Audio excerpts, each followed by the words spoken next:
विविध भारती पुणे ठळक बातम्या. श्रीलंकेच्या तुरुंगातून सुटलेले 27 मासेमार आज चेन्नईत दाखल झाले. या मासेमारांना श्रीलंकेच्या नौदलानं गेल्या महिन्यात आंतरराष्ट्रीय सागरी हद्दीत घुसखोरी केल्याप्रकरणी अटक केली होती. रामेश्वरमजवळील थंगाचीमदाम इथं त्यांना अटक करून त्यांच्या बोटी जप्त करण्यात आल्या. परराष्ट्र मंत्रालय आणि राज्य सरकारच्या मध्यस्थीनंतर आवश्यक कायदेशीर कागदपत्रांची खात्री करून मासेमारांची सुटका करण्यात आली. राष्ट्रीय क्रीडा महासंघांना आर्थिक मदत देण्यासाठीच्या निकषांमध्ये सुधारणा करण्यासाठी सरकारनं 6 सदस्यांची समिती स्थापन केली आहे. पॅरिस ऑलिम्पिकनंतर बदलती परिस्थिती लक्षात घेता निकषांचा आढावा घेण्याची आवश्यकता असल्याचं युवा व्यवहार आणि क्रीडा मंत्रालयानं म्हटलं आहे. समिती 15 दिवसांच्या आत आपला अहवाल सादर करेल.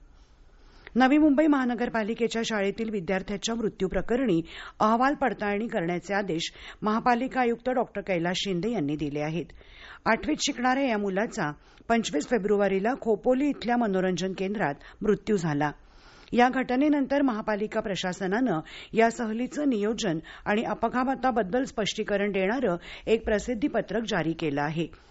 प्राथमिक शवचिकित्सा अहवालानुसार विद्यार्थ्याचा हृदयविकाराच्या झटक्यानं नैसर्गिक मृत्यू झाल्याचं नोंदवण्यात आलं आहे. भारतीय टपाल विभागानं 9 ते 15 वयोगटातल्या विद्यार्थ्यांसाठी पत्रलेखन स्पर्धा आयोजित केली आहे. समुद्रात असलेल्या पत्रलेखकाची काळजी पत्र स्वीकारणाऱ्या का आणि कशी घ्यावी या विषयावर मराठी, हिंदी आणि इंग्रजी भाषेत पत्रलेखन करता येणार आहे. ही पत्र 20 मार्चपर्यंत निदेशक, मुंबई जनरल पोस्ट ऑफिस या पत्त्यावर पाठवण्याचं आवाहन टपाल विभागानं केलं आहे. पुणे जिल्हा बिलियर्ड्स आणि स्नूकर संघटनेतर्फे आयोजित स्नूकर मानांकन स्पर्धेत साद सय्यद यानं स्पर्धेचं विजेतेपद संपादन केलं. अंतिम फेरीत त्यानं सूरज राठीचा 4-3 असा पराभव केला. स्पर्धेतल्या विजेत्या आणि उपविजेत्यांना करंडक आणि रोख पारितोषिकं प्रदान करण्यात आली. या होत्या आतापर्यंतच्या ठळक बातम्या.